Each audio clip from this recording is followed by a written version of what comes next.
పోటీ పరీక్షల్లో మనకు ముఖ్యంగా గ్రూప్స్లో సైన్స్ నుంచి కొన్ని క్వశ్చన్లు చాలా సింపుల్గా ఉంటాయి.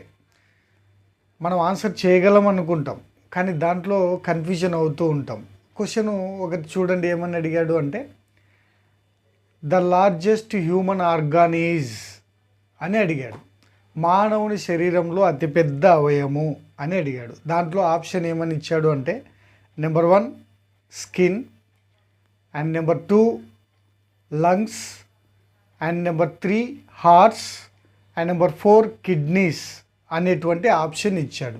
ఇప్పుడు మనకి మానవుని శరీరంలో అతిపెద్ద అవయము అన్నప్పుడు మనము హార్ట్ ఇంతే ఉంటుంది, లేదా లంగ్స్ ఈ సైజు, లేదా కిడ్నీస్ కొద్దిగా పెద్దగా ఉంటాయి. మరి మానవుని శరీరం అంతా ఉన్నటువంటి అవయము దాంట్లో మనము అంత ఎక్స్పెక్టేషన్ చేయలేం, కానీ దాంట్లో ఆన్సర్ ఏంటి అంటే స్కిన్.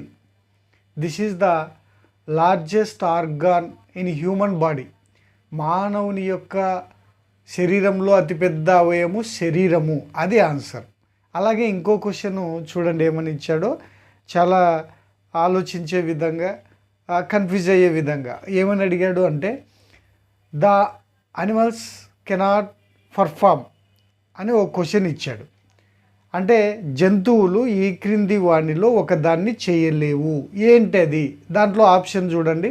1 ఫోటోసింథసిస్ కిరణజన్య సంయోగ క్రియ, డైజెషన్ జీర్ణక్రియ, అండ్ 3rd రెస్పిరేషన్ శ్వాసక్రియ, అండ్ 3rd రీప్రొడక్షన్ అంటే ప్రత్యుత్పత్తి.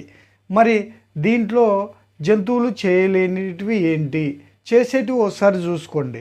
చేసేటివి శ్వాసక్రియ చేయగలదు, జీర్ణక్రియ చేయగలదు, అలాగే ప్రత్యుత్పత్తి చేయగలవు. మరి చేయలేనిది ఏంటి అంటే అక్కడ ఫోటోసింథసిస్ కిరణజన్య సంయోగ క్రియను ఈ యొక్క జంతువులు అనేటువంటివి చేయలేవు. కాబట్టి ఈ విధంగా సింపుల్గా ఉన్నటువంటి కొన్ని క్వశ్చన్లు చాలా లాజిక్గా వాటిని మనము అర్థం చేసుకొని ఆన్సర్ ఇచ్చినట్లయితే ఖచ్చితంగా మనం పోటీ పరీక్షల్లో విన్ కాగలం.